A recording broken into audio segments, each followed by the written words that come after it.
Welcome back. We ended last video with a question of how to produce, what to produce, and who we should produce it for.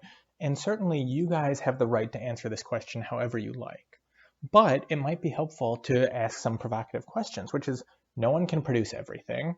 What's most needed? Should we conserve wilderness areas or open them up for oil explorations? Should the steel industry produce car parts or skyscraper beams? What do you all as consumers want? Sneakers or diapers, teachers or dentists, books or video games? What about tourist-based economies where inducing following the market in one case might cause them to seek trade in other cases? How should we produce these things? It's not as simple as it seems. And again, I'm just asking provocative questions here. But if output is done through the factors of production, that doesn't tell us a lot. How and in what combination? How do we produce wheat? What about hats? Should hats be crafted individually, by hand, or in factories by machines?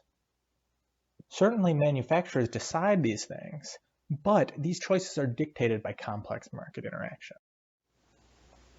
And who gets what is a particularly difficult question to answer. What if you can't pay for something? If we just decide that everyone gets 1/n of that thing, what happens if you need blueberries more than I do and I need footwear more than you do? What about lines and queuing, like first good, first served? And what happens if people go beyond the system in place? So market forces help put all these things together.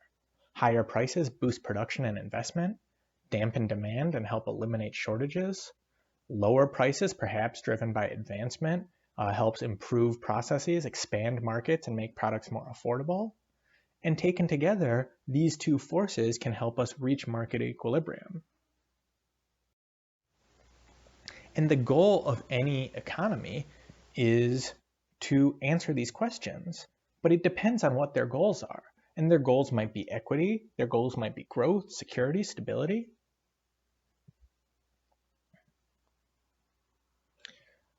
Should a society be just and fair? Should a society produce more and better goods? Should it expand? Should it protect itself, not just to meet its basic needs, but provide for the less fortunate members? And how can it eliminate uncertainty? So to wrap this lecture up, certainly societies differ in the degrees of importance they attach to each goal, but it's our job as future leaders to assess how we can answer these goals, and price systems might just be one way we can do so. So thanks so much, have a great weekend, and we'll come back on Monday with an introduction to how we're quantifying societal production.